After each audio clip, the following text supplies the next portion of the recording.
guru saya itu, orang gila langsung masuk surga. Jadi kalau ada yang mau masuk langsung surga, jadi gila aja kata dia. Karena mungkin kita jadi gila gara-gara mau masuk surga kan. Tapi memang karena orang gila tidak bisa dihakimi, tidak bisa dihukum. Loh kapan bisa dihukumi? Sebelum dia gila.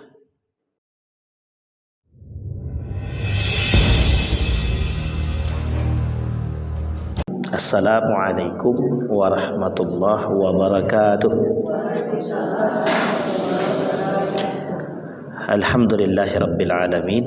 Wabihi nasta'inu ala umurid dunya waddin. Wassalatu wassalamu ala ashrafil anbiya'i wal mursalin. Wa ala alihi wa sahbihi ajma'in. Puji syukur kehadiran Allah dengan mengucapkan Alhamdulillahi rabbil alamin.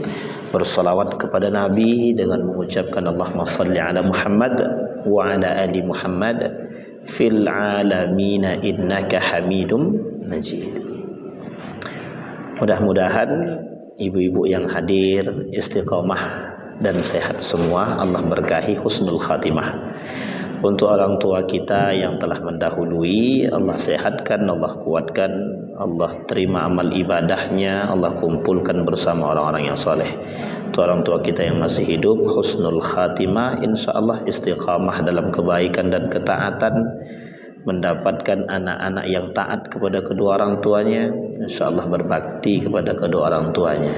Jangan pernah berhenti mendoakan anak, sekalipun anak yang kita doakan belum sesuai dengan apa yang kita harapkan. Jangan pernah berhenti berdoa. Baik ibu-ibu sekalian yang berbahagia, gimana kabarnya nih ibu-ibu, sehat? Alhamdulillah sehat semua ya ibu ya. Baik, kalau ada yang tak sehat? Tidak ada, sehat semua kan? Baik, ini nampak nenek-nenek nih ya. Tidak apa-apa kalau dipanggil nenek-nenek. Oh memang dah nenek-nenek? Udah punya cucu semua? Oh memang tak salah. Oh 7 cucu? Oh iya. Masih ada yang mudah pula. Dia berapa orang jumlah yang hadir biasanya Bu? Memang segini. 20. Tapi rutin nih ya. Setiap Jumat sore rutin. Memang niat belajar ya. Betul-betul niat belajar. Saya tanya Ibu judulnya apa? Persiapan kematian aja lah Ustaz. Oh gitu. Udah kayak mau mati aja gitu nih ya. Baik ibu-ibu. Nah, saya kasih amal ibadah. Saya kasih satu hal nanti sama ibu-ibu yang memang harus ibu-ibu perhatikan karena dia memang terlibat dalam urusan amal. Nah, nanti insya Allah kalau dah tahu, sudah tahu poinnya dan harus bisa menghindarinya. Baik ibu-ibu sekalian yang berbahagia. Jadi nanti kalau ibu-ibu mau nanya langsung angkat aja, nggak perlu tunggu pertanyaan, kebuka pertanyaan segala macam ya. Saya bacakan satu hadis dari Nabi. Kata Nabi Muhammad SAW, sittatu asya'in tuhbitul a'mal. Ini poinnya langsung di sini. Nah, ini poin untuk kita sama-sama nih, bukan hanya ibu-ibu saja, termasuk saya pribadi. Kata Nabi, sittatu asya'in tuhbitul a'mal. Ada 6 perkara yang membuat amal ibadah ibu-ibu tak bernilai di sisi Allah. Ini kalau ibu pegang dan ibu perhatikan baik-baik. Soalnya kalau terjerumus habis kita. 6 hal yang merusak amal ibadah. Ibu tahajud, tapi tidak ada gunanya tahajud itu. Di dalam hadis yang lain kata baginda Nabi Muhammad SAW dalam hadis, man tarakas salah faqad kafara. Orang yang meninggalkan salat kafir. Kafir ya, nanti saya jelasin. Dalam hadis yang lain kata Nabi, ada 3 simpul yang tidak boleh ditinggalkan oleh umat muslim orang beriman khususnya. 1 zakat, 2 puasa, yang ketiga solat. Kata Nabi, faman taraka wahidan minhudna faqad kafara. 1 di antara 3 ini mereka tidak lakukan, kafir. Oke?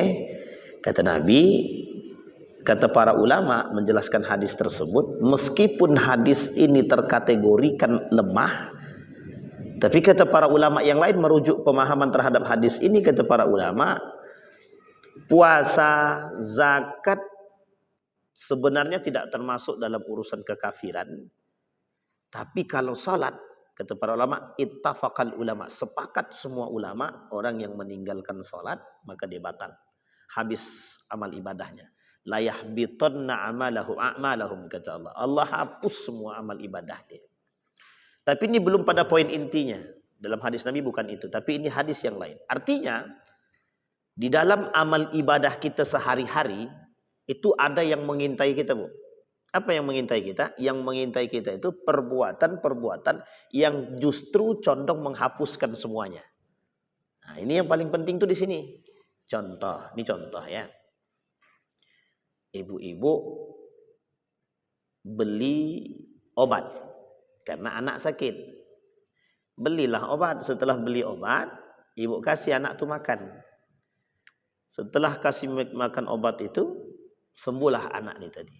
Kemudian ibu-ibu bilang, kalau bukan karena obat ini, anakku tidak akan sehat. Dia sudah rusak amal ibadah dia. Ada yang mengatakan hari itu, semua amal ibadahnya di hari itu rusak. Ada yang mengatakan lagi, semua amal ibadah dia rusak semasa hidup. Tapi ulama lebih condong pada pemahaman yang pertama. Ketika dia melakukan perbuatan demikian, wa in lam yakun fi taubati, kalau dia tidak cepat-cepat taubat itu habis semua. Maka kata para ulama, hari itu saja amal ibadah yang dia buat sia-sia. Hanya karena mengakui ada yang lebih hebat selain daripada coba. Tapi kami kan tak ada niat untuk menduakan Allah, Ustaz. Nah, itu dia yang ingin kita bahas. Oke? Baik. Kata Nabi dalam hadisnya, kata Nabi dalam hadisnya itu, orang yang meninggalkan salat kafir. Saya bahas dulu kafirnya. Kafir di sini itu tidak keluar daripada Islam. Dia tidak murtad, dia tidak keluar daripada Islam. Hanya saja dia kufur. Kufur itu sama istilahnya dengan orang kafir berbuat amal soleh, membantu sedekah, tidak ada nilainya sama Allah. Nah, sama dengan kita yang tidak sholat, itu amal ibadah kita yang kita buat selain daripada sholat tidak bernilai di sisi Allah. Itu sama dia, makanya disebut dengan kufur dia. Kalau kafir ini kan orangnya, kafir dia. Itu orangnya. Dan kafir ini sebenarnya di dalam Al-Quran oleh ulama-ulama tafsir itu, kafir itu cuma dua. Satu orang Yahudi, yang kedua orang dan yang ketiga itu sebenarnya kafir Quraisy. Sekarang kan tidak ada orang kafir Quraisy tuh. Nah, orang Yahudi dan Nasrani. Dan Nasrani di sini itu bukan Kristen sebenarnya. Nasrani di sini itu sebenarnya masih bagian daripada Bani Israel yang pembangkang. Jadi Bani Israel itu terbagi dua. Yang ada yang ke Yahudi, ada yang ke Nasrani. Jadi anak Nabi Yakub itu banyak. Nabi Yakub itu kan punya anak tuh. Banyak, satunya Yehuda, Levi, Sam'un, Benyamin, dan lain sebagainya itu anak Nabi Yakub. Ada Nabi Yusuf, kan gitu. Dari anak-anak dia nih, lahirlah keturunan-keturunan yang ada nabinya. Dari Benjamin ada nabi, dari Yusuf tak ada nabi, dari Levi ada nabi, dari Yehuda lahir Yahudi. Nah, nanti dari turunan si Levi, Benjamin terus ke bawah, nanti sampai Nabi Isa alaihissalam. Berubah menjadi Nasrani. Sampai sini paham ya? Bukan Yahudi tapi Nasrani. Yahudi itu cicit-cicit daripada Yahuda. Yahuda ini anak daripada Nabi Yakub alaihissalam. Sampai sini paham ibu-ibu ya? Kita singkatkan cerita ini, sejarah nih. Kita singkatin nih, kita kerucutin. Maka disebut dalam Al-Quran orang kafir itu dua. Yahudi, Nasrani. Nah, satu lagi yang disebutkan juga dalam Al-Quran itu orang kafir Quraisy yang hidup di masa baginda Nabi Muhammad SAW. Nah, musuh Nabi tiga ini. Musuh Nabi itu tiga ini. Di Madinah, di Mekah, musuh Nabi kafir Quraisy. Di Madinah, musuh Nabi dua. Yahudi satu, Nasrani satu. Kalau orang kafir Quraisy, mereka berada di Mekah. Sementara yang di Madinah siapa? Ada Yahudi, ada Nasrani. Yang kelak diusir sama Nabi semua. Ketika diusir sama Nabi, menjadi satu sejarah, tidak boleh orang kafir tinggal di masuk ke tanah haram. Itu ada sebabnya itu, Bu. Kenapa Nabi kata, kenapa orang-orang kafir itu tidak boleh masuk ke dalam, tinggal di tanah haram. Itu ada sebabnya. Salah satu sebabnya adalah pertikaian dan karena mereka pengkhianat dalam perjanjian Hudaibiyah dan perjanjian lain. Singkat cerita nih. Yang kedua, loh kok sekarang ada agama-agama lain, Ustaz? Ada Hindu, Buddha segala macam. Itu dalam ajaran kita, Orang-orang seperti ini disebut dengan musyrikun di dalam Al-Quran. India yang tidak Islam itu musyrik dia. Nah, semua agama yang lain itu musyrik namanya. Maka di dalam Al-Quran disebut 3. Musyrikun, kafirun, mu'minun. Nah, kita ini orang mukmin, mereka orang musyrik, selain daripada Yahudi, kafir Quraisy dan Nasrani tadi, itu semuanya musyrik. Nah, Yahudi, Nasrani, kafir Quraisy diartikan sebagai kafir. Sampai sini paham Ibu ya? Nah, orang-orang yang tidak sholat, kata Nabi, sama seperti orang kafir. Kata Nabi, al-ahdu bainana wa bainahu as-salah. Au tarikus salah dalam riwayat yang lain. Kata Nabi, perbedaan kita dengan orang-orang yang kafir itu cuma satu, sholat. Jadi kalau kita nggak sholat, ya kafir. Makanya bahasanya cuman kafir di sini kita tak keluar daripada Islam. Kita tidak murtad, tidak keluar daripada Islam. Cuma ada cumanya. Ya yang kita buat tidak ada gunanya sama sekali. Kita meninggalkan sholat. Nah, sekarang pertanyaannya, kata Imam Az-Zahabi, bukan pertanyaannya, pernyataannya kata Imam Az-Zahabi, yang meninggalkan sholat ini, kata Imam Az-Zahabi, masuk pada dosa besar. Sampai sini paham ya? Nah, dosa besar itu Bu, ada 76. Sedikit apa banyak? Banyak banget. Sudah pernah Ibu pelajari? Belum? Pernah dengar? Siapa? Sudah membahas itu sampai selesai 76. Sudah dibahas sampai selesai? Belum. Sampai sekarang masih kan? Masih jalan kan? Oh sayang. 76 itu dosa besar. Kata Huzaifah ibn al-Yaman sama Nabi. Kata Nabi begini. Datang sahabat Nabi kepada Nabi. Yang ditanya bagaimana ibadah, sholat, tahajud, duha gitu. Tapi Huzaifah tidak nanya begitu. Kata Huzaifah, apa saja dosa-dosa itu? Kalau kami tahu, kami bisa menghindari.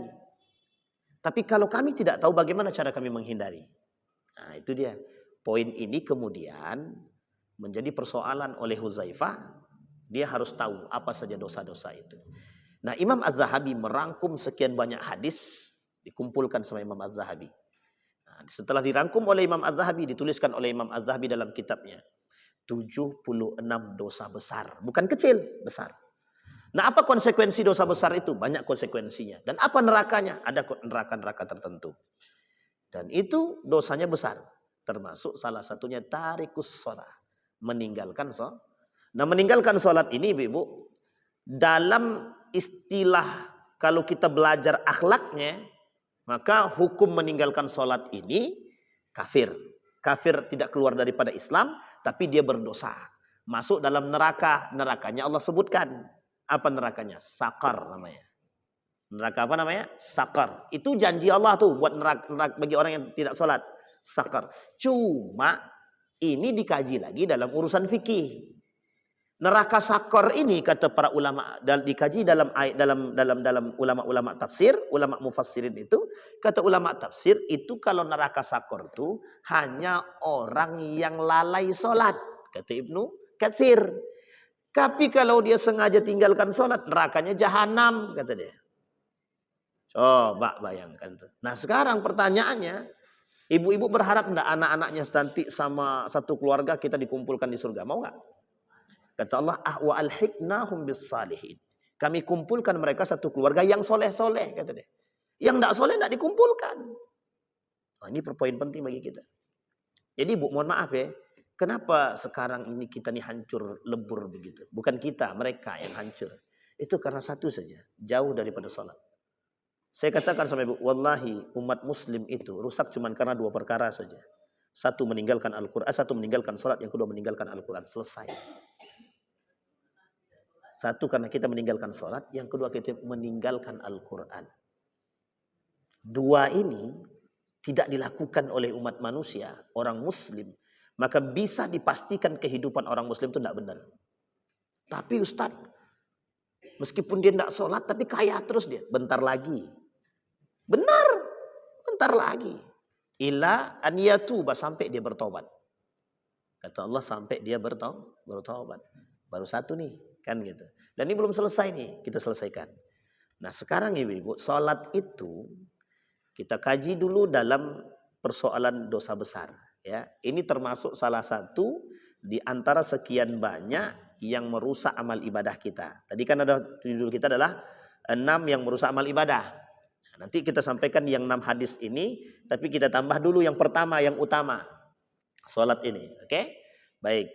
Dalam istilah salat, kata Nabi, kata Allah dalam Al-Quran, ma salakakum fi saqar, lam nakum minal musallin, wa lam nakun nut'imul miskin. Kenapa kalian tak salat? Kenapa kalian masuk neraka sakor, kata Allah dalam ayat itu. Dijawab, kami tidak salat. Kami juga tidak memberi makan orang miskin atau anak yatim. Lam nakun nut'imul miskin. Kami tidak memberi makan orang miskin. Nih, lihat nih, orang yang cuek dengan orang miskin. Nerakanya juga sakor. Apalagi orang yang mengambil haknya orang miskin. Nerakanya apa itu? Di atas sakor. Karena dia zolim. Zolim itu nerakanya jahanam itu sudah. Ini panjang cerita nih Bu, kalau ke mana-mana ya. Kita cut lagi itu yang lain-lain tuh ya.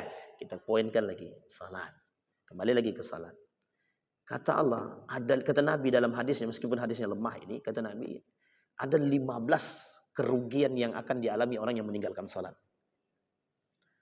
15. Tapi tak kita sebutkan semua. Salah satu di antara 15 itu Allah cabut keberkahan rumah tangga dia itu. Jadi kalau kerjanya suka berantem, jadi kalau ibu-ibu sering lihat ada rumah tangga yang suka berantem, perhatikan beberapa poin. 1, perhatikan salatnya. Perhatikan salatnya. Yang kedua, perhatikan hubungan mereka. Jadi hubungan rumah tangga itu, kalau suami istrinya baik, salatnya rajin, baca Qur'annya oke, sedekahnya baik, insya Allah jalannya baik. Tak pun dia kaya, tapi mesti ada ketenangan yang Allah berikan. Tapi salat tidak, baca Quran apa tak lagi, itu mesti ada kerja, ada aja yang dibuat itu. Berantem lah, anaknya lah, inilah semuanya. Karena Allah cabut keberkahan dia. Tapi justru kata Allah ada 5 hal kemuliaan yang Allah berikan bagi orang yang menjaga salat 5 waktu. Salah satu di antaranya adalah masuk surga tanpa hisab. Jadi ibu-ibu yang jaga salat 5 waktu, itu kata Allah, kata Nabi, masuk surga tanpa hisab. Meskipun hadisnya dhaif. Tapi kata para ulama, sekalipun hadis ini dhaif, boleh diamalkan. Itu 5. Baik, kita kembalikan poin. Nah, dalam urusan salat ada 4 hal. 1, orang yang sengaja meninggalkan salat. Oke. Yang kedua, orang yang lalai dengan salat. Yang ketiga, orang yang memang tidak mau melaksanakan salat karena disebabkan sesuatu. Yang keempat, orang yang mengingkari kewajiban salat. Ini ada semua nih karakternya nih. Yang pertama, orang yang tidak melaksanakan salat. Sengaja meninggalkan salat. Yang kedua, orang yang lalai dengan salat. Yang ketiga, orang yang tidak salat karena ada sebab. Yang keempat, orang yang mengingkari kewajiban salat. Beda apa tidak? Semuanya, keempat-empat ini pelakunya ada. Kita mulai dari yang pertama, orang yang sengaja meninggalkan salat.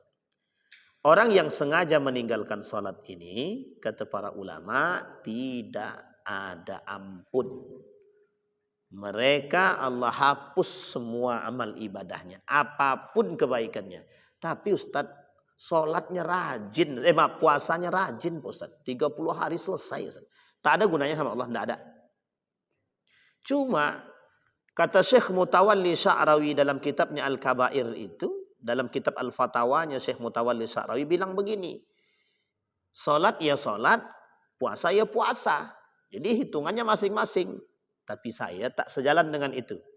Saya sejalan dengan Imam Az-Zahabi. Apa maksudnya? Orang yang tidak salat tidak Allah terima apapun ibadahnya.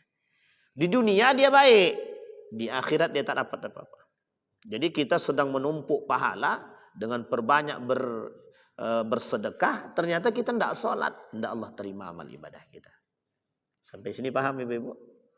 Jadi kita tidak diterima oleh Allah salatnya. Ibadah kita yang lain tidak diterima, sia-sia. Bahkan ada satu perbuatan, man shalla yura'i faqad asyraka, kata Allah. Kata Nabi, orang yang sholat pengen dipandang orang lain, syirik dia.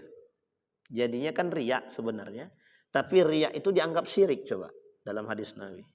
Man shalla yura'i, man shoma yura'i, man sadaka yura'i. Barang siapa yang sedekah, yang salat, yang puasa untuk mengharapkan dipandang, katanya, dipuji, nah, mereka semua itu syirik. Faqad asyraka. Asyraka itu syirik.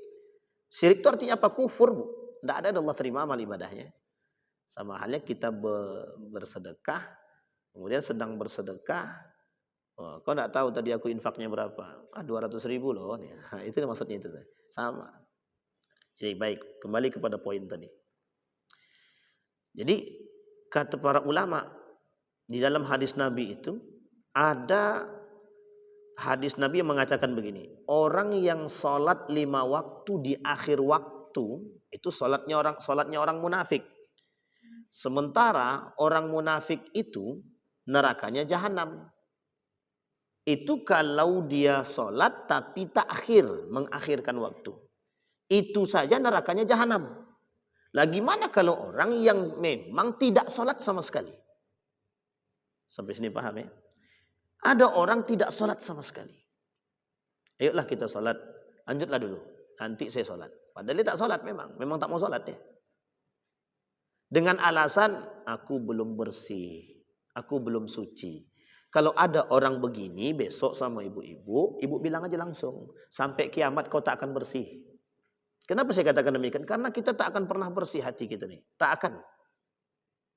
Apapun yang kita buat. Karena keliling kita nih sekarang nih, hari-hari kita nih memang sedang menghantui kita untuk tidak seperti itu gitu. Artinya kita harus kuat-kuatan sekarang. Gitu. Jadi kalau menunggu hati bersih, menunggu hati kita pantas untuk beribadah, tidak bisa, Bu. Tidak, kapan kita mengakui diri kita pantas? Kapan kita mengakui diri? Iya, baik. Sekalipun pakaian dia tak bersih misalkan. Anggap sekarang pakaian tak bersih. Jadi kita lebih meninggalkan sesuatu. Bayangkan orang tak sholat, mohon maaf ya, dalam perjalanan ibu safar, ibu haji atau umroh. Di dalam pesawat. Sepakat semua ulama itu kecuali satu, Imam Abu Hanifah tidak boleh pakai tayamum. Lah ibu bawa air, dari mana airnya? Sedangkan bawa botol aqua aja nggak bisa. Ke kamar mandi bagaimana? Terus bagaimana kami sholat, Ustaz? Apa kata para ulama? Dikumpulkan persoalan ini kata para ulama. Wajib sholat lihurmatil wakti. Kita tetap wajib sholat untuk menghormati waktu. Sampai di Jeddah baru kita ulang sholat lagi. Artinya apa? Yang begitu saja jelas harus sholat. Lah ini hanya karena pakaian. Oke. Sekarang pertanyaannya. Kami tidak bawa kain sarung, Ustaz. Sholat ajalah. Masalah diterima tidak terima itu urusan Allah. Yang penting kewajiban kita lakukan. Kecuali, ada kecualinya. Ibu-ibu yakin dengan sangat bahwa pakaian yang kita pakai ini penuh dengan najis yang jelas nempelnya. Contoh. Sedang celana itu memang tadi kita sedang membersihkan tempat sapi teng. Lah kena memang tai itu ke celana gitu. Itu kan jelas, zahir. Bagaimana caranya, Ustaz? Ada dua pandangan para ulama. Satu diqadha saja, yang kedua cepat pulang. Kalau tidak pinjam celana kawan. Oke, atau maka sebelum itu lakukan persiapan. Memang itu yang harus kita lakukan. Atau memang jangan-jangan kita memang tidak mau sholat. Tapi kalau kita lupa Ustaz, betulan lupa bawa sarungnya, lupa ini, ganti dengan kawan. Gantian. Tapi kami berlima di sini semuanya kena najis semua. Maka mohon maaf, saya bukan membolehkan. Ulama tidak membolehkan, tapi kata para ulama, kembali ke rumah, bersihkan badan, sekalipun waktu sholatnya sudah berlalu, lakukan qadha salat. Kata mazhab Imam Syafi'i, lakukan qadha salat. Sebegitunya Allah berikan jalan bagi kita, masih tak mau sholat kah? Kan begitu. Itu satu. Jadi ada orang yang sengaja meninggalkan sholat dengan alasan apapun. Jadi sengaja meninggalkan sholat ini perkara penting. Nah, tidak berlaku apapun bagi mereka kecuali memang mereka mendapatkan azabnya Allah. Karena azabnya adalah neraka dan nerakanya itu jahanam. Tapi bagaimana dengan perkataan Allah dalam Al-Quran? Lam naku minal musallin wa lam naku nut'imul miskin. Kata Ibnu Katsir, kata ulama yang lain, itu hanya orang yang lalai dengan sholat. Orang yang lalai dengan sholatnya. Nanti kita lihat lalai sholat itu seperti apa maksudnya. Sampai di sini sudah paham ya Ibu ya? Disepakati oleh para ulama, orang yang sengaja meninggalkan sholat, mereka berdosa. Itu sepakati semua ulama. Tapi ulama berbeda pendapat tentang neraka yang diterima. Ada yang mengatakan sakar, ada yang mengatakan orang tersebut masuk neraka jahanam. Saya lebih condong mengatakan, saya mengikuti ulama yang lain, lebih condong mengatakan neraka jahanam. Kenapa neraka jahanam? Karena orang yang cuma melalaikan sholat saja dikategorikan munafik, apalagi kalau mereka tidak sholat sama sekali. Nah, orang munafik nerakanya jahanam. Sampai sini paham ya Ibu ya? Baik, sekarang kita masuk poin yang kedua. Namanya lalai dengan sholat. Lalai ini banyak. Mengakhirkan waktu, lalai karena pekerjaan, lalai karena sesuatu yang tak penting, ghafiluna anha, mereka sengaja melalaikan waktu untuk sengaja memundur-mundurkan waktu. Kita ambil yang pertama. Ada orang lalai sholatnya, tapi ada faktor yang sangat urgen. Maka kata para ulama ini tidak masuk dalam kategori neraka sakar. Contoh, ibu-ibu sedang mengantar kawan yang sekarat atau ke rumah sakit. Tiba-tiba azan berkumandang. Ibu harus menawankan dia dulu. Sampai selesai urusan dia, baru kemudian ibu sholat. Ini tak masuk dalam kategori takhirus sholat. Melalaikan sholat atau mengakhirkan sholat tak masuk. Karena ada sebab. Tapi ibu-ibu main HP, azan berkumandang. Qomat sudah lewat, sholat selesai, masih juga belum sholat. Orang sudah doa assalamualaikum warahmatullahi wabarakatuh, masih main HP. Dan ibu masih belum sholat. Atau ibu-ibu sedang masak, selesai masak justru main HP, belum juga sholat. Ini namanya lalai. Yang kayak gini namanya lalai. Lalai disebabkan faktor urusan dunia yang tidak bermanfaat. Oke? Tapi Ustadz, ada lalai dengan kondisi yang dilakukan oleh pondok pesantren. Itu bukan lalai, tapi takhir, mengakhirkan waktu. Harusnya azan zuhur itu jam 1.30, jam 1. Tapi karena ada program pendidikannya di sekolah itu sampai jam 1, maka azannya dimundurkan jam 1.30. Itu tidak masuk dalam lalai. Dan tidak masuk dalam takhirul waktu. Takhirul waktu. Ini perbedaan pendapat di kalangan para ulama. Makna tepat, sholat tepat waktu dan sholat di waktu yang tepat. Ini berbeda. Ibu-ibu dengar azan langsung sholat. Itu namanya sholat tepat waktu. Ibu-ibu sholat azan sudah berkumandang, tapi karena ada pekerjaan yang belum selesai dan memang urgen harus diselesaikan, ibu-ibu selesaikan. Baru kemudian ibu sholat. Itu namanya sholat di waktu yang tepat. Bukan sholat tepat waktu, sholat di waktu yang tepat. Tapi kalau ibu sholat zuhur di waktu asar, itu bukan lalai lagi, itu memang itu merusak namanya. Sampai sini paham ibu ya. Baik, ini yang harus, jadi kita harus bisa memilih-milih dulu ini, memilah-milah dulu. Karena kita tidak bisa menghakimi sesuatu. Kau sholat kau lalai, tapi yang bilang tuh kan nggak tahu kalau dia sedang dari mana gitu. Sedang ada hal yang urgenkah dan apakah. Contoh ibu masuk rumah sakit. Jam 12 pemeriksaan. Jam 12.30 azan. Dan pemeriksaan baru selesai jam 2. Kira-kira ibu lalai enggak? Ya enggak bisa dikatakan lalai. Kenapa? Karena memang ada hal yang urgen yang kita lakukan dalam pemeriksaan dan segala macam. Sampai sini paham ya ibu ya? Nah, adakah lalai yang memang ternyata masuk dalam kategori yang tidak dibenarkan? Ada, itu tadi. Main HP, pekerjaan yang tidak bermanfaat, dan lain sebagainya. Nah, ada yang paling berbahaya di antara kelalaian ini. Orang yang sholat di akhir waktu. Sudah mau masuk sholat asar, setengah jam lagi asar, dia baru sholat. Ini yang paling berbahaya. Kecuali urgen. Kecuali dia terjebak macet. Kecuali dia terjebak dalam keadaan, dalam urusan yang betul-betul syar'i, urgen syar'i ya. Ada alasan karena uzur syar'i. Karena uzur-uzur itu hal yang dibenarkan tapi syar'i, betul-betul yang betul-betul membutuhkan waktu. Nah, itu tidak bisa kita masukkan dalam kategori lalai, itu tidak bisa. Nah, ada orang yang sholatnya di akhir waktu. Nabi tadi dah bilang, kata Nabi, ada orang yang sholatnya di akhir waktu, itu sholatnya orang munafik, kata Nabi.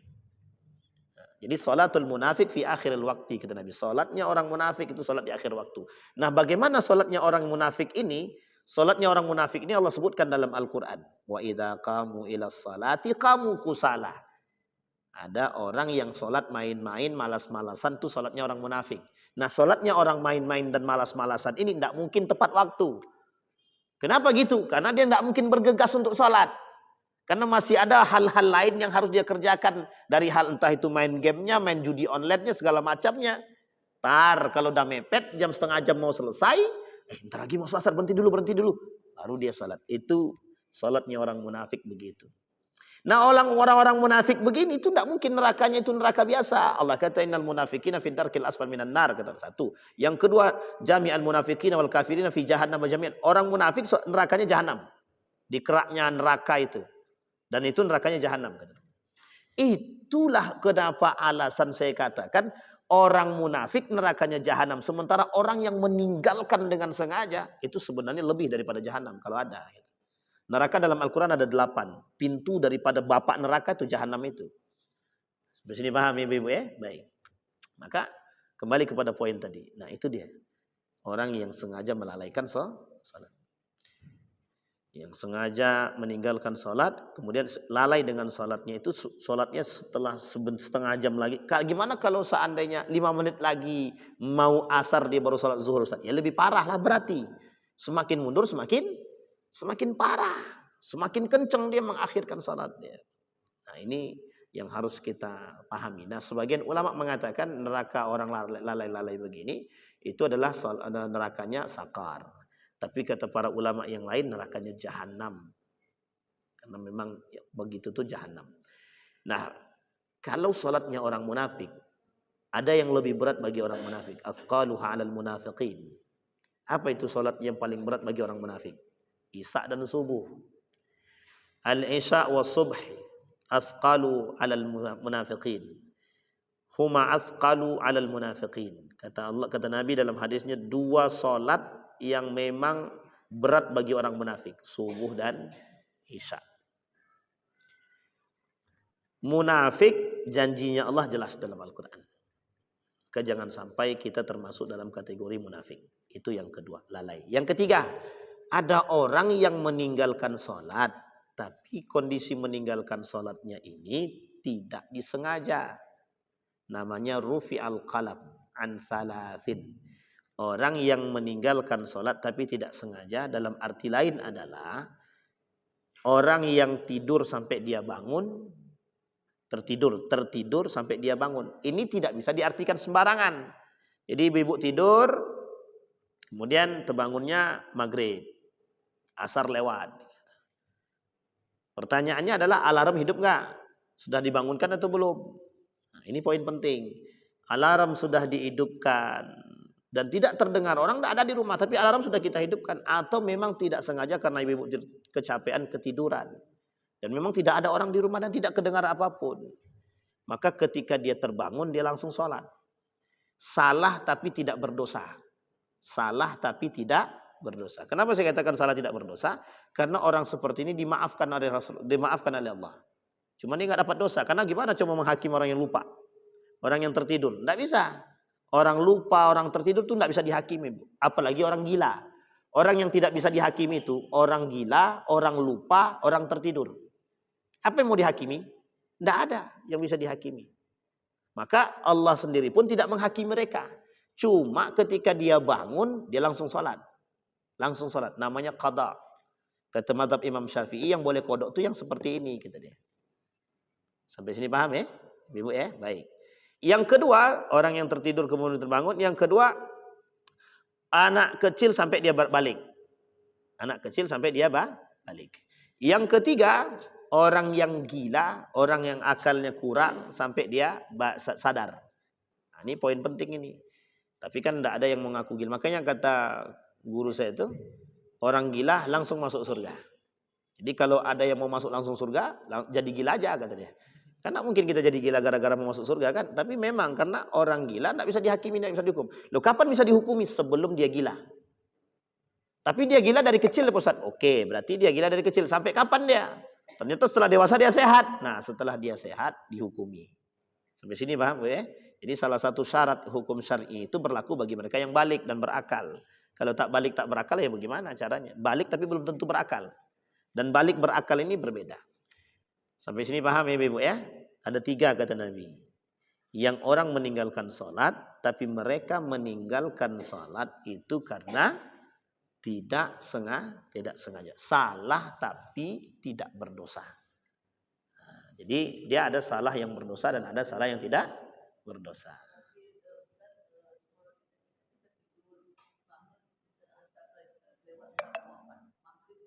Hampir maghrib ya.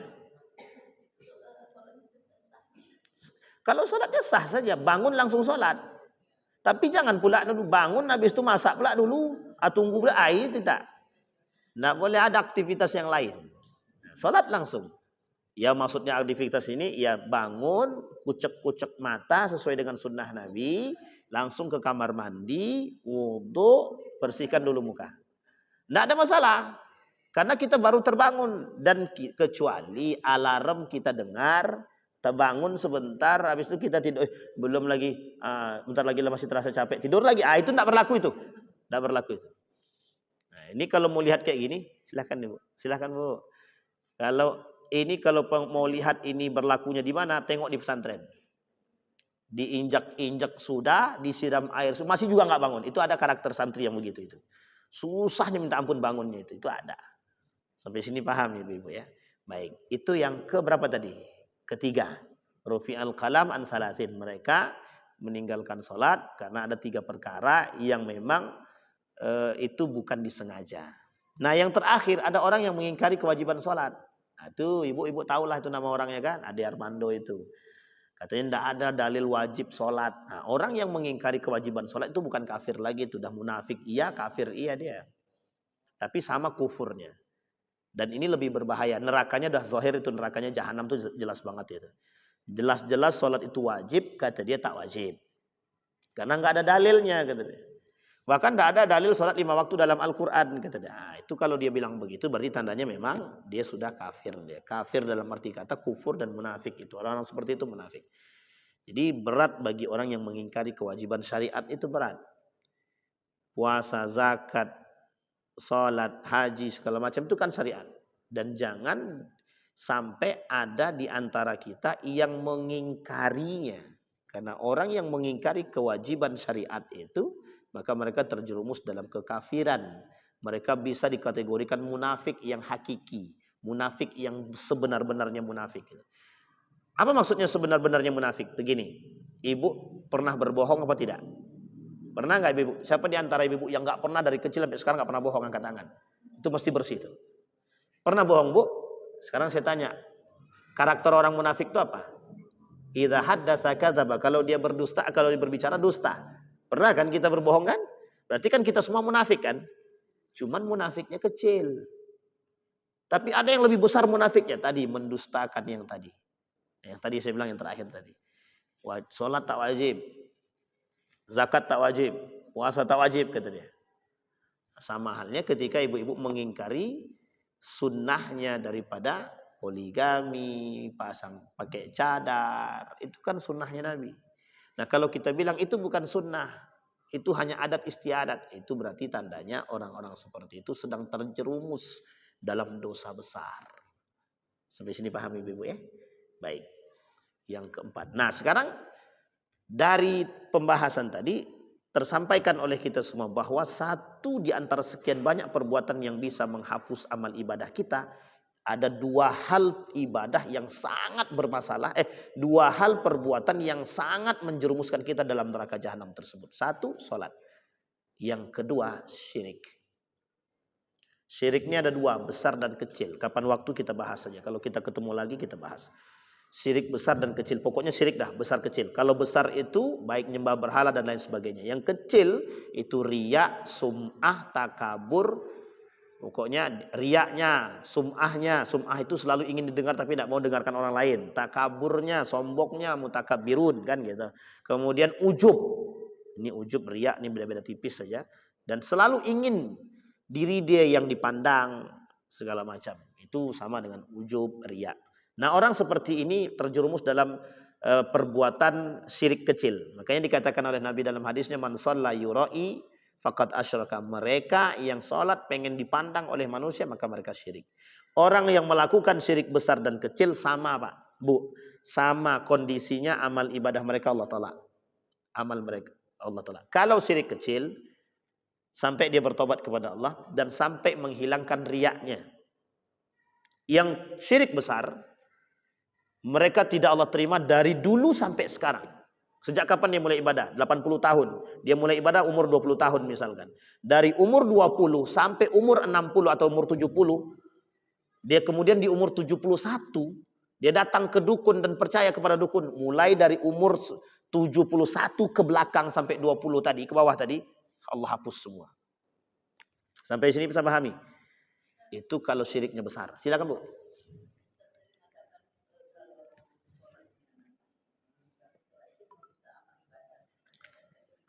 Kalau sholatnya ditinggalkan sengaja, ya Allah hapus, tidak Allah terima.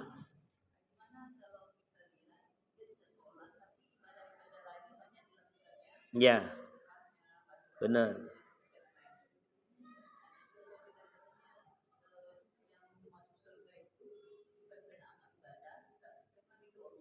Nah, betul.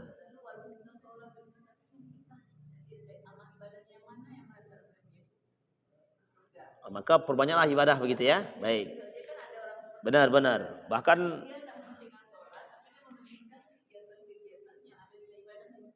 ya, bahkan sama seperti Najwa Shihab. Kata Najwa Shihab, kenapa tidak pakai kerudung ketika diwawancarai? Kata Najwa Shihab begini, surga itu untuk menuju surga itu banyak jalan. Bisa lewat jalan yang lain, nggak perlu. Pertanyaannya satu aja, yakin amal ibadah yang lain diterima dulu? Tidak pakai jilbab itu sudah zahir dosanya. Tapi ibadah yang lain kan kita belum tahu diterima apa tidaknya. Kita ambil contoh, ibu-ibu berjilbab, yakin pakai jilbab ibu-ibu ini diterima oleh Allah ibadahnya? Ibu-ibu rajin sholat 5 waktu. Pertanyaannya, ibu yakin sholat 5 waktu ibu itu diterima? Yakin tidak ada yang batal? Yakin tidak ada yang tidak membuat tidak sah? Itu satu. Sampai sini paham? Yang kedua, persoalan salat. Awal ma yuhasab yaumal qiyamah. Pertama kali yang dihisab di hari kiamat, salat. Pertanyaannya, lah kalau dia tidak salat apa yang mau dihisab lagi? Oh, tunggu ibadah yang lain. Baik, kita lihat ibadah yang lain. Pertanyaannya ibadahnya apa? Ada ibadahnya sedekah, ada puasa. Pertanyaannya, dia yakin ibadah yang dia lakukan ini Allah terima? Tak sengaja mungkin ketika dia bersedekah, apa dalam hati dia bilang, wah inilah sedekah terbaikku. Secara tidak langsung sudah kena riya. Atau dia sudah mengatakan diri dia paling baik. Tak sengaja dia tengok, si fulan. Meskipun dalam hati, si fulan cuma sedekah 5.000, aku 100.000. Dalam hati dia. Meskipun dalam hati. Pertanyaannya, apakah kita yakin dengan amal ibadah kita ini tidak ada seretan sedikit pun daripada perbuatan yang diterima atau tidaknya? Ini yang paling penting. Karena kalau kita tidak yakin, pertanyaannya, apakah kalau pertanyaannya begini, apakah ibadah-ibadah yang lain bisa mengantarkan kita ke surga atau mengantarkan kita lebih baik? Mungkin bisa. Karena hidayah itu datang dari Allah. Bisa jadi hidayah datang dari sedekah. Tapi kalau dia tidak salat, dia akan menghapus semua amal ibadahnya. Iya, menghapus semua amal ibadahnya, kata Nabi. Orang kafir, perbedaan kita dengan orang kafir cuma satu aja, salat. Sekarang pertanyaannya, kalau hadis Nabi mengatakan, apakah orang yang melakukan sedekah sementara dia tidak salat Allah terima amal ibadah? Secara hukum hadis tadi tidak Allah terima. Tapi secara kemanusiaannya, Allah terima tidak? Allah terima. Pertanyaannya, Allah bisa ridho nggak dengan hal tersebut? Bisa saja Allah ridho. Kalau Allah ridho dengan sedekahnya dia tadi, maka Allah akan berikan hidayah agar dia bisa sholat. Dan pertanyaannya, sudah 10 kali dia sedekah, tapi dia tetap tidak sholat. Pertanyaannya kita kembalikan, apakah Allah ridho dengan itu? Itu yang kemudian menjadi pertanyaan kita. Nah, maka para ulama ketika ditanya pertanyaan yang sama tadi, kata para ulama, ada yang mengatakan sedekah itu dihisap sendiri, salat dihisap sendiri. Berarti kalau salat dihisap sendiri, dia tidak kufur. Nah, saya meyakini itu. Kalau sholat dia tinggalkan tapi hisapnya sendiri, sementara tidak bisa mengcover, sementara yang lain hisapnya sendiri, berarti ada berartinya dia tidak kufur. Tapi kata para ulama, kufurnya ketika tidak sholat aja Pak Ustaz. Ya memang ada yang mengatakan demikian. Tapi saya beranggapan dan berpahamkan sama seperti Imam Az-Zahabi. Kenapa sholat yang pertama yang dihisap? Satu. Yang kedua, perbedaan kita dengan orang kafir ya sholat. Sekarang saya tanya ibu-ibu, berarti orang kafir yang tidak sholat itu masuk surga juga? Diridhai oleh Allah juga? Orang kafir yang tidak sholat. Makanya banyak orang kafir baik-baik. Tapi apakah orang kafir yang baik-baik itu masuk surga? Enggak. Orang kafir yang baik-baik itu tidak masuk surga loh. Jangan pahami bu, jangan ragu. Ini iman, ini akidah. Orang kafir baik, orang Cina baik banget deh. Selalu memberi ibu makanan. Kalau ibu belanja dikasih diskon. Sementara belanja di tempat orang muslim, boro-boro diskon, malah harganya lebih mahal. Sekarang saya tanya ibu lebih mending mana? Salat lebih mending belanja di tempat kafir atau di tempat muslim? Yakin muslim? Nah, kalau ada yang begitu berarti tandanya imannya kokoh tuh. Saya lebih baik belanja di tempat muslim Ustaz. Kenapa? Meskipun itu mahal, tapi aku anggap bersedekah untuk diri dia. Satu. Yang kedua pertanyaan saya. Ini akidah kita. Pegang baik-baik. Sebaik-baiknya kafir mati masuk neraka. Seburuk-buruknya muslim kalau tidak mati dalam keadaan kafir mati masuk surga. Ini paham dan akidah.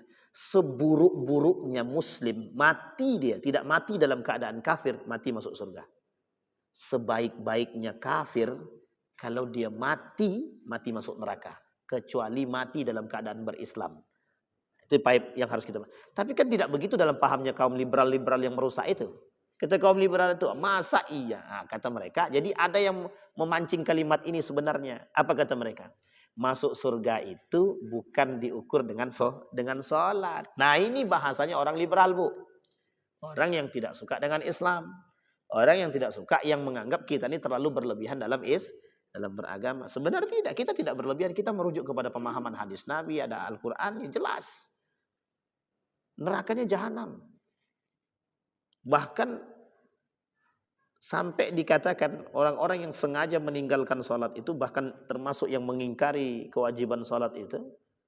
Kalau mereka tidak cepat-cepat bertobat kepada Allah maka mereka bisa kekal di dalam neraka. Coba bayangkan. Pertanyaan saya di situ. Maka meskipun ada pemahaman yang berbeda itu tidak ada masalah. Karena itu tergantung cara memahami hadis dan ayat tersebut. Saya sejalan dengan apa yang dikatakan oleh Nabi dan sejalan dengan pemahaman Imam Az-Zahabi dan beberapa ulama yang lain termasuk ulama Syekh Abdul Razak. Kata beliau, orang yang meninggalkan sholat sebagai satu tiang pertama, kalau dia sudah tak sholat gimana yang lain? Nah, karena ketika seorang sahabat datang kepada Nabi, ada seorang sahabat sholat dia, setelah sholat dia mabuk dia setelah sholat tuh mabuk. Kemudian datang kepada Nabi, ya Rasulullah, itu si Fulan ibn Fulan sholat, tapi setelah sholat dia mabuk lagi, itu gimana itu? Kata Nabi, ntar sholatnya bakal merubah perilakunya. 2 bulan kemudian datang lagi sahabat tadi, ya Rasulullah, aku sudah tidak pernah melihat Fulan ibn Fulan itu mabuk lagi. Apa kata Rasulullah? Sudah kukatakan kepadamu bahwa sholat merubah segalanya. Nah sekarang bagaimana? Apakah bisa sedekah? Apakah bisa puasa mengantarkan mereka untuk membuat mereka lebih rajin salat? Tapi kalau salat membuat orang bisa sedekah, iya. Salat bisa membuat orang sedekah. Tapi justru sebaliknya, belum tentu sedekah itu bisa mengantarkan kepada salat. Maka bagi saya pondasi yang paling penting itu, maka ada bahasa para ulama itu begini, bejat sebejat apapun dia, selagi masih salat biarkan. Tapi maksudnya biarkan di sini, biarkan dia tetap sholat, tapi tetap selalu untuk dinasihati kan gitu. Tapi bukan berarti, nak tidak apa-apa nak kau bejat-bejat lah, yang penting kau sholat. Nak bisa begitu. Itu bukan itu maksudnya gitu. Maksudnya adalah sekalipun dia dalam keadaan berandal, bejat dia, tapi tetap selalu ingatkan kepada dia sholat. Nah, saya punya kawan begitu dia. Pokoknya ahli minum khamar lah, ahli judi juga lah kan gitu. Pemain perempuan, judi, khamar lah. Tapi dia tetap sholat bu. Kadang mulutnya itu tahu kita baunya bau apa itu kita tercium. Gitu. Tapi bisa ibu bayangkan, sekarang dia ahli apa? Punya pondok pesantren tahfizul Quran dan dia pimpinannya. Dan dia dan dia sekarang sudah hafal Quran 30 juz. Siapa yang tahu jalan hidup orang? Tidak ada yang tahu. Nah, kalau istilah masuk surga karena rahmatnya Allah, betul. Masuk surga itu ridhonya Allah. Tapi pertanyaannya, kalau kita tidak ibadah, apakah Allah memberikan rahmat kepada kita? Misal, ada orang yang tidak sholat. Ini cerita nyata di Saudi Arabia. Tidak sholat dia. Tidak pernah sholat. Mabuk. Tapi suatu ketika seorang ulama dari Damaskus mimpi. Kata ulama dalam Damaskus tadi, aku bermimpi bertemu Rasulullah 3 kali. Si Fulan bin Fulan itu ahli surga. Dicari tahu sama ulama ini. Pergi dia dari Damaskus pergi ke Mekah. Kata ulama Mekah, kenapa ente mau ketemu sama orang yang dalam mimpi itu? Nggak tahu ini pesan, seolah-olah pesan dari Rasulullah gitu. Pergi dia, ketemu dia dengan seorang pemuda yang berandal itu, yang mabuk itu. Memang nggak salat dia, tapi Allah kata dia dapatkan. Apakah dia ini, kata Nabi dalam hadisnya itu, kata Nabi dalam mimpinya itu bahwa si Fulan bin Fulan ini ahli surga. Nanya ulama nih sama pemuda tadi, kok bisa Nabi bilang ente ini ahli surga? Sementara ente ini pemabuk, pejudi. Ente nggak sholat, tapi ente dibilang ahli surga. Sekarang saya tanya, itu urusan kita apa urusan Allah? Urusan Allah. Tapi apakah kita mau melakukan khamar dulu, zinah dulu? Tapi lihat apa yang dilakukan oleh pemuda tersebut. Ternyata ada satu ibadah yang dilakukan sama dia. Dia cuma membagi 2 gaji dia. Tetangga dia itu anak yatim. Janda yang terus dikasih sama dia setiap bulan setelah dia gajian, bagi 2, setengah untuk dia dan anak, setengah lagi untuk tetangga janda tadi dengan anaknya. Coba bayangkan. Tapi pertanyaannya adalah itu hidayah. Hidayah itu yang harus kita kejar. Nah, hidayah ini kata Allah dalam Al-Quran itu, innaka lan tahdi man ahbabta walakin Allah yahdi man yasha. Yang namanya hidayah itu urusan Allah, betul urusan Allah. Tapi pertanyaannya, apakah hidayah tidak bisa kita jemput? Bisa. Tapi keputusan tetap di tangan Allah. Sampai sini paham ya, Bebe? Baik. Nah, ini penting untuk kita pahami. Sehingga ada, gimana Bu? Cara menempuh hidayah ada 2. Hidayah itu ada yang langsung datang dari Allah, ada yang harus kita jemput. Yang kita jemput bagaimana? Ya kita lakukan ibadah terus menerus. Nah, ini yang tidak bisa kita terima dengan akal. Ada yang harus kita jemput, Bu. Kita lakukan perbuatan baik terus menerus. Ada seorang wanita, bentar ya, kita jawab nih hidayah dulu ya. Ada seorang biarawati hafal Al-Quran 30 juz. Biarawati tapi hafal Quran 30 juz, hafal sirah Nabawi, hafal hadis Nabi. Cuma dia bukan Muslim. Jadi profesor guru saya itu naik pesawat bareng sama dia. Ketika sedang dalam pesawat itu mereka diskusi, duduknya bareng, sedang diskusi. Kagum sekali profesor tadi. Karena biarawati ini pakai kerudung tertutup seperti ibu-ibu nih. Uniknya, ketika pesawat sudah landing, dia ngambil bagasi di atas di kabin. Keluar di sini ya tanda begini. Nah, menangis profesor tadi. Profesor itu nangis. Kata perempuan tadi, kalau kita ditakdirkan ketemu, saya akan ceritakan. Ketemu ternyata dilalah satu hotel. Ketemu di bawah diceritain sama perempuan tadi. Innaka lan tahdi man ahbabta walakin Allah yahdi man yasha. Urusan hidayah itu bukan urusan kita, urusan Allah. Dia pula yang menceramahkan profesor tadi. Coba bayangkan. Tapi nggak tahu cerita setelahnya Bu ya, apakah dia sudah masuk Islam atau belum. Tapi itu perlu dijemput. Seorang Nadal Ghassam mempelajari tentang astronomi. Masuk Islam karena ayat astronomi. Tapi dia mempelajari Al-Quran. Itu yang sifatnya dikejar. Tapi ada orang masuk Islam tanpa harus mengejar. Saya punya cerita, tiba-tiba perempuan ini sama suaminya itu melihat akhlak seorang muslim yang lain. Apa kata dia? Besoknya dia syahadat. Kami bersahadat. Kenapa? Itu perilaku yang sesungguhnya dari seorang muslim. Nah, coba bayangkan. Jadi ini nggak bisa dinalar dengan akal. Nah, hanya saja yang harus kita tekankan, sekalipun kita memahami bahwa amal ibadah yang lain itu bernilai di sisi Allah. Sekalipun kita memahami bahwa segala amal ibadah itu bernilai di sisi Allah tergantung keputusan Allah. maka sholat tetap menjadi tonggak utama dari setiap ibadah apapun. Makanya lebih baik mana? Tidak sholat tapi puasa, atau sholat tapi tidak puasa. Lebih baik mana? Sholat tapi tidak puasa, atau puasa tapi tidak sholat. Itu yang kurang sehat itu pertanyaannya.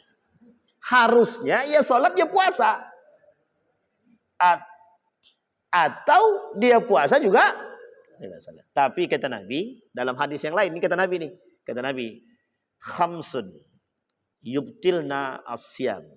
Ada 5 hal yang membatalkan puasa seseorang, tak bernilai di sisi Allah. Satu di antara 5 tersebut, kalau dia tidak sholat. Nah, coba bayangkan, berarti dia tak sholat. Kalau dia puasa dia tak sholat, kira-kira Allah terima nggak sholatnya itu, puasa itu? Nggak Allah terima, itu hadisnya begitu. Baik, silahkan Nek. Ada apa? Seorang ibu.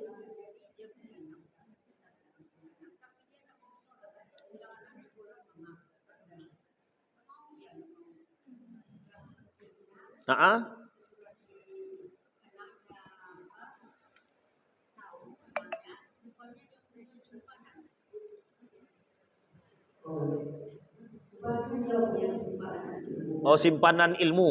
Oh, ilmu hitam. Ilmu hitam putih lah pokoknya kan gitu.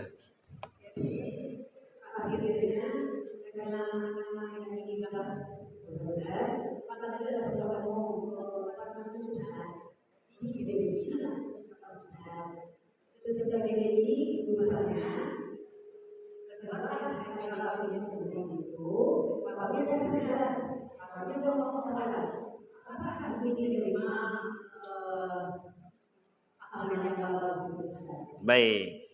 Ini jawabannya berat. Pertanyaannya ringan, jawabannya berat nih. Baik. Ibu-ibu, ada orang bermain dengan setan. Ada orang bermain dengan jin. Itu jelas itu.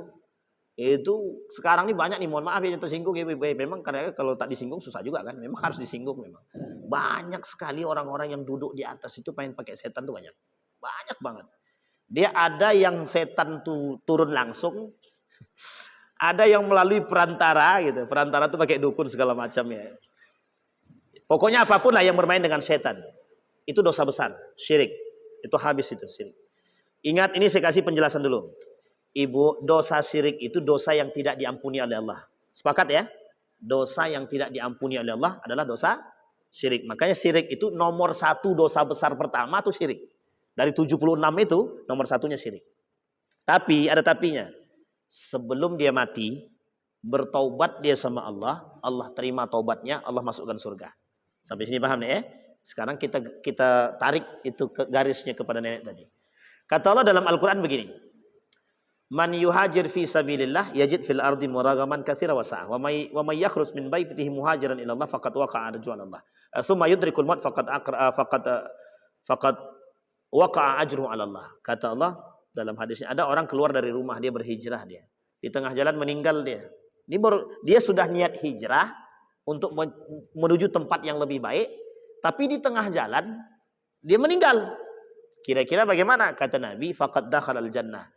Dia niat baiknya, niat taubatnya, niat hijrahnya Allah terima. Faqad waqa'a ajruhu 'ala Allah. Sudah sampai niat dia kepada Allah dan Allah terima. Dalam hadis Nabi justru dikatakan faqad dakhalal jannah, dia masuk surga kata Nabi. Sekarang kita tarik dengan masalah nenek tadi. Ada orang main setan. Dari dulu sampai kapan tas umur 60 terserah lah pokoknya. Dia main setan. Sekarang pertanyaannya, apa yang terpenting dari setiap dosa itu? Satu saja, taubat. Dan kita yakin taubat kita diterima oleh Allah. Dan ada syaratnya, ada. Apa syarat itu? Kita betul-betul husnul taubah, betul-betul taubat dengan baik. Nah, orang bermain dengan setan ini itu tingkat dosanya syirik.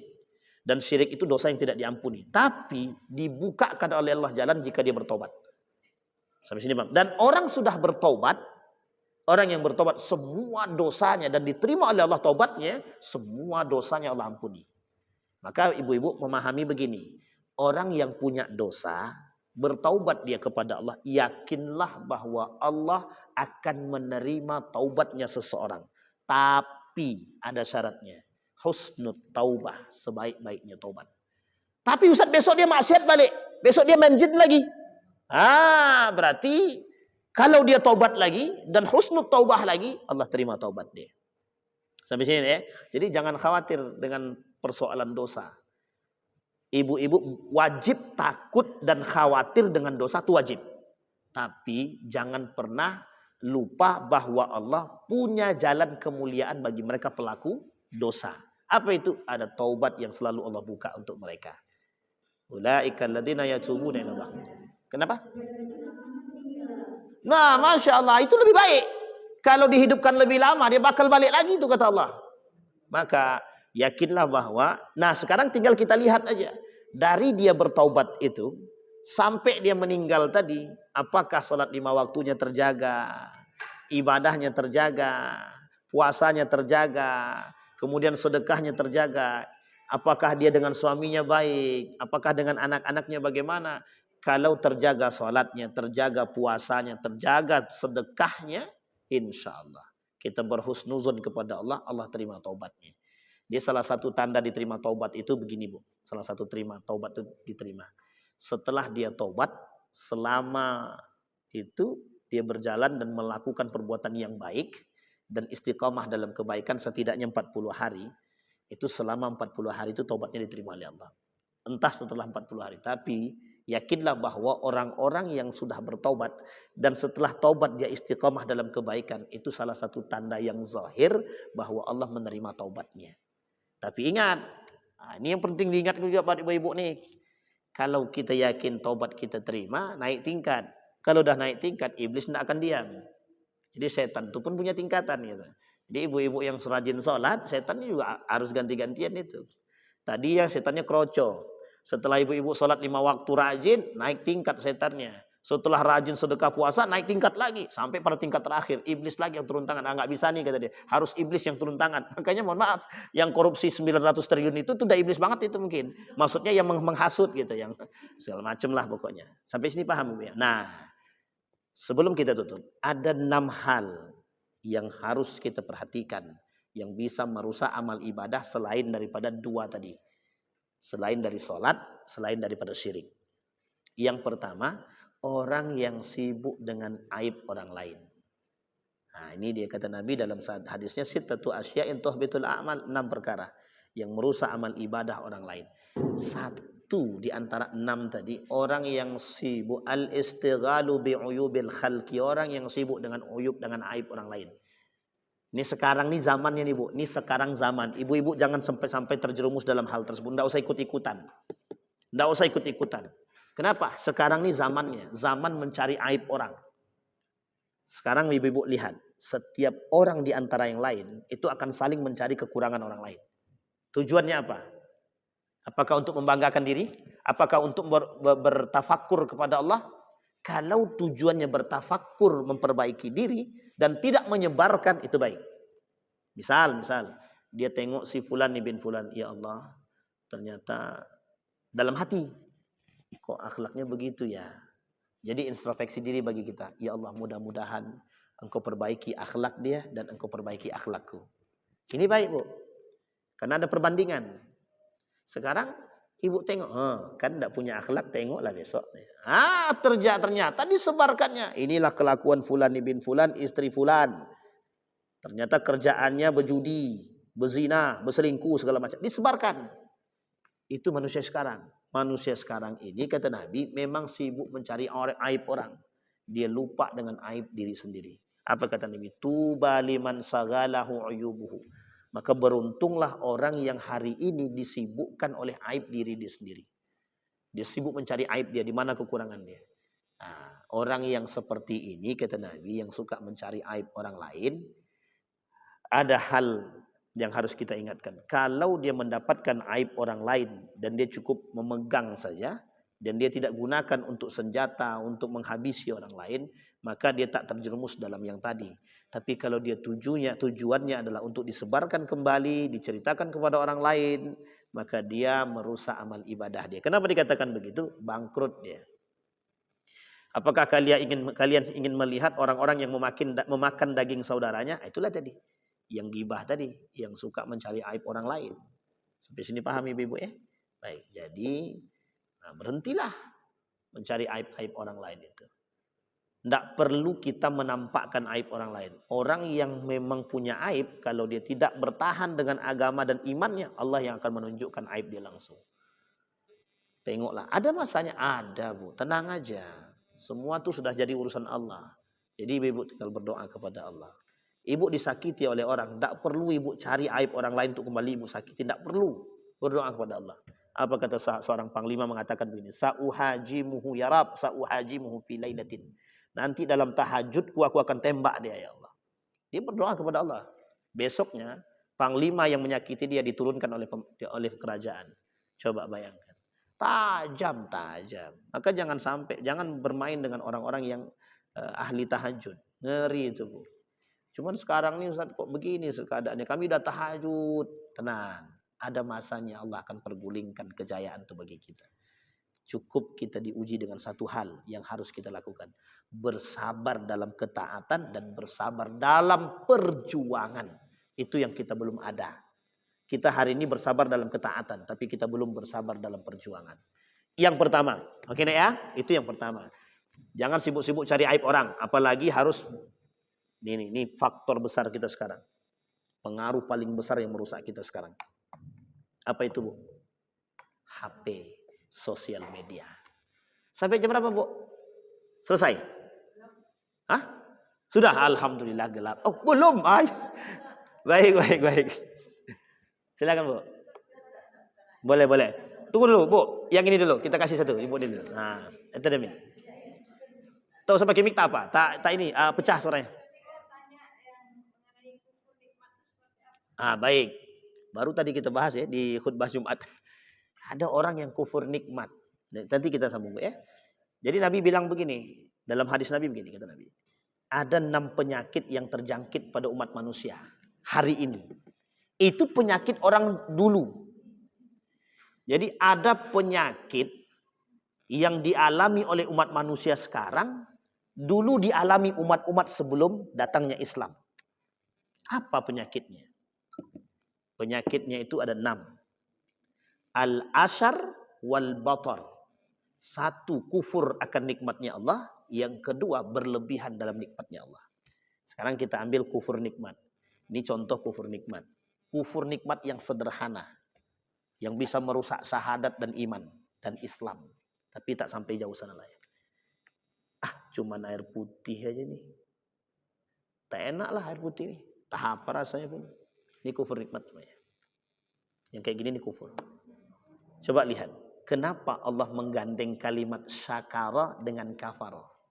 Ini yang harus kita lihat. Kata Allah, la in syakartum la azidannakum wa la in kafartum inna azabi lasyadid. Digandeng kan kalimatnya. Engkau syukur, aku tambah. Engkau kufur. Kalimatnya kufur. Sekarang pertanyaannya kufur itu yang seperti apa? 1.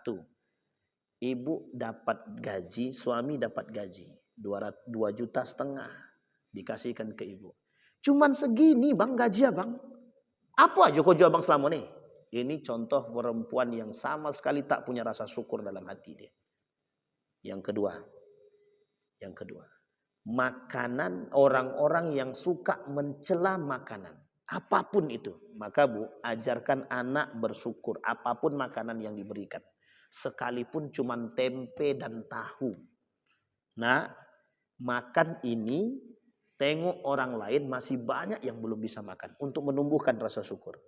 Kalau Allah cabut nih, tak Allah kasih, kita tak bisa makan. Ini salah satu cara biar kita bisa mengajarkan syukur kepada anak. Bu, yang suka mencaci makanan, meskipun sepele nampaknya, itu bagian daripada kufur nikmat. Yang ketiga, tabzir. Ibu kalau mau lihat karakter tabzir yang sudah terbiasa, yang biasa kita lihat, tengok dalam setiap acara. Mesti banyak tabzirnya. Pertanyaannya, kadang tabzir itu dalam acara Maulid Nabi, kajian, makan-makan. Habis kajian makan-makan. Kajiannya tentang tafsir. Setelah makan-makan banyak lauk yang tersisa dari piring mereka. Pertanyaannya di mana letaknya? Itu kufur. Sampai sini paham Bu ya? Oh ini berbahaya. Jadi mohon maaf. Nih. Kalau dalam etikanya, akhlaknya, satu biji nasi pun yang nempel di tangan kalau perlu bisa diisap kata Nabi. Hatta yul'iqah au yul'iq. Yal'aqahu au yul'iqah. Dia isap sendiri, jilat sendiri atau dijilatkan. Bukan ke orang lain ya, ke istri. Ini kalau ke orang lain malu dia kan? Tidak mungkin. Sampai sini paham Ibu. 3 hal yang paling sederhana daripada kufur nikmat itu. Dan ada kufur nikmat yang lain. Ada pada poin yang batar tadi. Itu yang lebih berbahaya. Ibu dapat duit dapat 2,5 juta. Tak ibu gunakan untuk yang lain, tapi justru mohon maaf berfoya-foya. Berfoya-foya. Ibu belikan ke makanan sebanyak mungkin. Ibu buat berjudi. Ibu buat main minum khamar. Ibu belikan pulsa tapi gunanya hanya untuk scroll aib orang lain. Sama semua. Perbuatan tercela dalam nikmat. Dan itu berlebihan. Jadi sebaik-baiknya sesuatu yang kita dapat dari nikmatnya Allah, keluarkan dulu hak orang lain meskipun bukan zakat. Wa fi amwalihim haqqun lis-sa'ili wal mahrum. Salah satu cara biar rezeki kita ada berkahnya, setiap dapat gajian, sarankan sama suami, keluarkan zakat, keluarkan hak orang lain dalam bentuk sedekah. Itu penting. Sampai sini paham ya? Contoh, ada contoh lain daripada kufur nikmat? Ada. Gaji 10 juta masih terasa kurang. Ya, masih terasa kurang. Nah, yang menyebabkan kufur itu yang mana? Yang menyebabkan kufur yang lisan ini tak mengucapkan rasa syukur. Sampai sini paham ya? Harusnya rezeki yang kita dapat apapun itu, ucapkan alhamdulillah. Alhamdulillah yang diucapkan dengan penuh keimanan akan menggetarkan hati. Kecuali alhamdulillah diucapkan dengan cara setan. Ustaz kan bagaimana maksudnya ucapkan alhamdulillah tapi pengaruhnya setan? Ada. Lisannya berucap alhamdulillah, hatinya menggerutu. Itu dia orangnya. Ada yang begitu, bukan ada, banyak. Sini paham ya? Ada orang diberikan rezeki tapi tak gunakan pada hak yang baik. Itu sama kufur nikmat juga. Kufur nikmat juga. Apa yang tak ada di rumah dia? Ada semua. Tapi meskipun dia belum puas dengan apa yang dia miliki. Sampai duit itu kurang. Sampai dia suruh suami dia atau tekan suami dia untuk korupsi. Kufur nikmat dia berarti. Nah sama dengan pelaku korupsi sekarang itu. Itu semuanya kufur nikmat itu. Kenapa saya bilang kufur nikmat? Apa yang tak ada di rumah mereka itu? Sekarang pertanyaan kita sederhana apa? Kenapa mereka korupsi? Satu aja, tekanan. Yang kedua apa? Kebiasaan. Yang ketiga tren. Nah, tren korupsi, kebiasaan korupsi, dan tekanan untuk korupsi. Selesai. Sampai sini paham Ibu ya? Baik. Itu Ibu ya. Nah ada yang paling sederhana lagi daripada syukur itu Bu. Apa tadi? Daripada kufur nikmat itu. Saya ceritakan sama Ibu. Bu, dapat duit, dapat rezeki apapun itu. Jangan pernah terbayang bahwa itu adalah hasil pencarian ibu sendiri. Karena itu perbuatan korun yang dibenci oleh Allah. Dan itu kesombongan yang melampaui batas. Innama utituhu ala ilmin indi. Aku ini kerja keras, makanya aku dapat duit. Nah inilah kufur yang sebesar-besarnya kufur. Sombong terhadap Allah, seolah-olah rezeki yang dia dapat adalah dari hasil pekerjaan dia murni. Padahal itu campur tangan Allah dan Allah yang beri. Kalau tak, apa yang mau Allah kasih? Bisa saja kan, hari ini dia dapat rezeki, besok hilang. Jangankan besok, ketika itu pun Allah hilangkan bisa. Bisa sangat bisa sekali. Jadi jangan cepat-cepat kita menghakimi sesuatu. Oke Bu ya? Baik. Silakan Bu.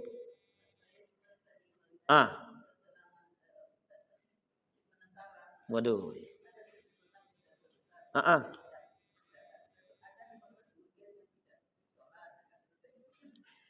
Dia banyak yang tak selesai itu Bu. Saya cuma ngambil satu-satu aja. Iya benar.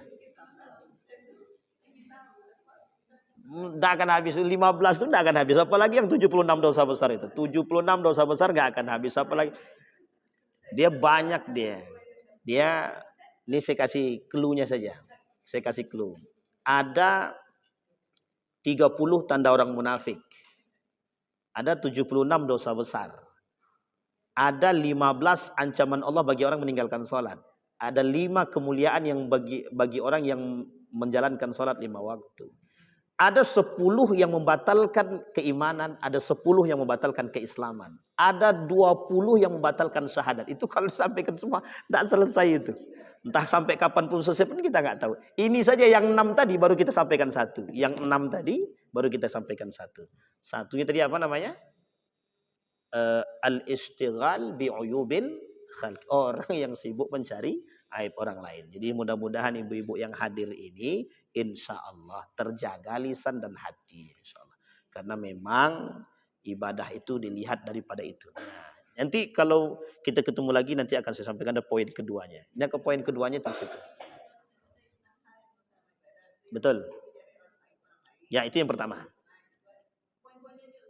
Yang pertama, orang yang perbuatan yang merusak amal ibadah itu ada 6 kata Nabi. Sittatu asya' tuhbitul a'mal. 1 kata Nabi, orang yang suka mencari aib orang lain. Yang kedua, hati yang keras, qaswatul qalbi. Ya.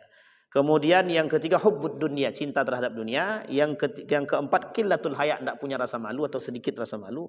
Tulul amal, yang kelima, panjang cita-cita. Oh, cepat banget. Oke, baik. Kebiasaan orang Melayu gitu. 1, orang yang sibuk mencari aib orang lain.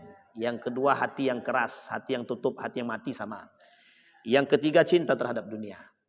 Yang keempat, malu sedikit atau nggak punya malu.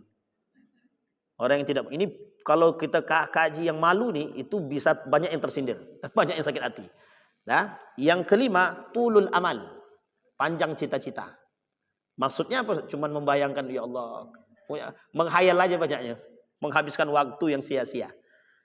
Yang terakhir, zalimun la yantahi, orang yang suka melakukan perbuatan zalim. Nah, itu 6 poin. Ditambah dengan 2 yang pertama, syirik dengan meninggalkan salat. Baik ibu-ibu, aman ya ibu-ibu ya. Nah, itu dari 6 tadi apa pandai-pandai lah Bu. Jaga-jagalah sedikit hati kita nih. Tapi memang dia kalau tidak ini dia bisa bias. Hati-hati tapi jangan cepat-cepat menghakimi orang lain dengan perbuatan tersebut karena itu bahaya juga. Oke, saya kira itu saja ibu-ibu. Aman ya ini ya, cukup ya. Insyaallah mudah-mudahan apa yang kita sampaikan Allah berkahi, Allah ridai dan membuat kita semakin bisa hati-hati. Hidup ini berjalan seperti berjalan di atas bara api pelan-pelan atau berjalan di atas paku. Yang cepat jalannya tertusuk, maka itu ibarat orang yang beriman dan berakidah dan bertauhid lah. Salah sedikit kita terjerumus. Jadi syirik ini memang selalu menghantui kita. Mudah-mudahan istiqomah insyaallah. A'udzubillahi minasyaitonirrajim. Bismillahirrahmanirrahim. Hamdas syakirin, hamdan naimin, hamdan yuwafi ni'amahu wa yukafi'u mazidah. Ya Rabbana lakal hamdu kama yanbaghi li jalali wajhikal karim wa 'azimi sultanik. Allahumma shalli ala Muhammad wa ala ali Muhammad. Allahumma faqqihna fid din wa 'allimna ta'wil. Allahumma ighfir lana dhunubana wa dhunuba walidina warhamhuma kama rabbayana shighara. Allahumma ighfir lana dhunubana wa kaffir 'anna sayyi'atina wa tawaffana ma'al abrar. Allahumma ansur man nasara ad-din wa khudhul man khadhal muslimin. Allahumma ij'alil Qur'anal 'azima rabi'a qulubina wa nura sudurina wa jilaa'a ahzanina wa dhihaba humumina wa ghumumina. Allahumma ansur man nasara ad-din wa khudhul man khadhal muslimin. Allahumma ansur ikhwanana al-mujahidin fi Palestin wa fi Gaza wa fi kulli makan. Allahumma ij'alna minas su'ada'il maqbulin wa la taj'alna minal ashqiya'il mardudin. Rabbana atina fid dunya hasanah wa fil akhirati hasanah wa qina azabannar. Walhamdulillahi rabbil alamin. Assalamualaikum warahmatullahi wabarakatuh.